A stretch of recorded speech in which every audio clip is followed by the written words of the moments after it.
তিতুমীরের ভবিষ্যৎ কারা নির্ধারণ করবে? বিগত অনেকদিন থেকেই ঢাকা বিশ্ববিদ্যালয়ের যে অধিভুক্ত ঐতিহ্যবাহী 7টি কলেজ রয়েছে, এই 7টি কলেজ অধিভুক্ত হওয়ার পর থেকেই অবহেলিত হয়ে আসছে। মানে অধিভুক্ত হওয়ার পরে তাদের শিক্ষার মান যেরকম ভাবে বাড়ানো উচিত ছিল, বিভিন্ন গবেষণা যেভাবে বাড়ানো উচিত ছিল, শিক্ষার্থীদের সুযোগ সুবিধা যেরকম বাড়ানো উচিত ছিল, তার চাইতে অনেকাংশে কমে গিয়েছিল। এরই পরিপ্রেক্ষিতে 24-এর গণ অভ্যুত্থানের পরে শিক্ষার্থীদের চাপের মুখে পড়ে ঢাকা বিশ্ববিদ্যালয়ের অধিভুক্ত থেকে বাতিল হয় ঢাকার ঐতিহ্যবাহী 7টি কলেজ।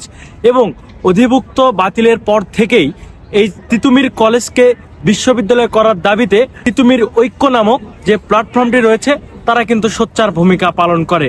তিতুমীরের সাবেক এবং বর্তমান শিক্ষার্থীরা তারা সরাসরিভাবে রাজপথে আন্দোলন সংগ্রামে না থাকলেও তাদের একটা মৌন সম্মতি আমরা লক্ষ্য করেছিলাম। কিন্তু তিতুমীর ঐক্য নামক যে গুটি কয়েক ব্যক্তিরা রয়েছে, তারা কি তিতুমীরের ভবিষ্যৎ নির্ধারণ করবে? অর্থাৎ এই যে তিতুমীর বিশ্ববিদ্যালয় করার দাবিতে যখন তারা রেলপথ অবরোধ করলো, রাস্তাঘাট অবরোধ করলো, তখন কিন্তু জনমনে ক্ষোভের সৃষ্টি হলো এবং মানুষজন এটিকে নিয়ে অনেক ধরনের প্রশ্নবিদ্ধ করা শুরু করলো। অর্থাৎ আমরা যদি সরাসরি বলতে চাই, সেখানে হচ্ছে মানে জনগণের কোনো ধরনের সমর্থন ছিল না।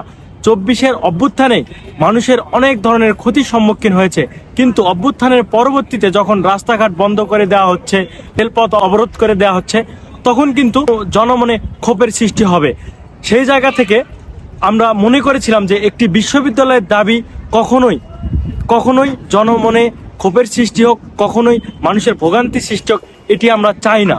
আবার তিতুমীর ঐক্য নামক যে প্ল্যাটফর্মটি রয়েছে, সেই প্ল্যাটফর্মে আমরা বিভিন্ন গণমাধ্যমে জানতে পেরেছি যে সেখানে সাবেক ছাত্রলীগ নেতার সাথে গুলশান থানা সভাপতি, তাদের সাথে আর্থিক লেনদেনের একটি বিষয় উঠে এসেছে।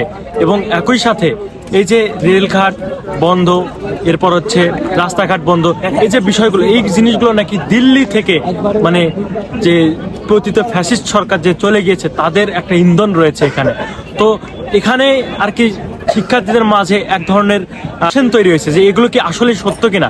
এগুলোর চেয়ে বড় ব্যাপার হচ্ছে তিতুমীরের শিক্ষার্থীরা যেহেতু তারা বিশ্ববিদ্যালয় চায়, এবং কিছুদিন আগে আন্দোলনের পরিপ্রেক্ষিতে শিক্ষা মন্ত্রণালয় থেকে জানিয়ে দেওয়া হয়েছে যে তিতুমীর কলেজকে স্বতন্ত্র রাখা হবে।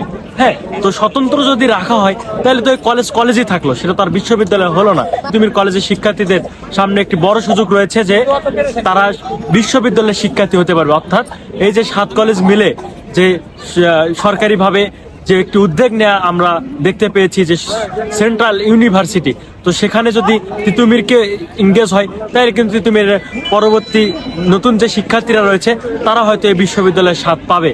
তাহলে এত আন্দোলন করে কি তিতুমীর আবার সেই কলেজে থাকবে? অবশ্যই তিতুমীর কলেজের শিক্ষার্থীরা সেটি চায় না। সেই জায়গা থেকে আমরা শিক্ষার্থীদের উদ্দেশ্যে বলতে চাই যে এই সিদ্ধান্ত এখন আপনাদের। আপনারা কি চান? আপনারা কি আবারও ওই কলেজে থাকবেন, নাকি আবার বিশ্ববিদ্যালয়ে থাকবেন? এবং একই সাথে আরেকটি বিষয় আমরা জানতে পেরেছি যে স্বতন্ত্র কলেজ কিন্তু কখনো সার্টিফিকেট দিতে পারে না। সেই জায়গা থেকে যদি তিতুমীর স্বতন্ত্র কলেজ হয়ে থাকে, সেক্ষেত্রে তিতুমীরের যে সার্টিফিকেট, সেই সার্টিফিকেট ঢাকা বিশ্ববিদ্যালয় থেকে আসবে, অথবা বাংলাদেশের যে পাবলিক বিশ্ববিদ্যালয়গুলো রয়েছে সেই বিশ্ববিদ্যালয় থেকে আসবে। তাহলে কিন্তু এই যে অধিভুক্ত যে একটা ব্যাপার ছিল, সেই ব্যাপারটি কিন্তু এখনো থাকছে। তো আমরা অবশ্যই চাই না যে তিতুমীর কলেজের শিক্ষার্থীরা অধিভুক্ত থাকবে, তারা একটি স্বতন্ত্র, অর্থাৎ তারা স্বয়ংসম্পূর্ণ থাকতে চায়। সেই জায়গা থেকে সেন্ট্রাল ইউনিভার্সিটিতে তারা যদি থাকে, সেক্ষেত্রে ঢাকার ঐতিহ্যবাহী যে 7টি কলেজ রয়েছে, তাদের সাথে মিলেমিশে একটি ভালো বিশ্ববিদ্যালয় আমরা সামনে পেতে পারি। ধন্যবাদ।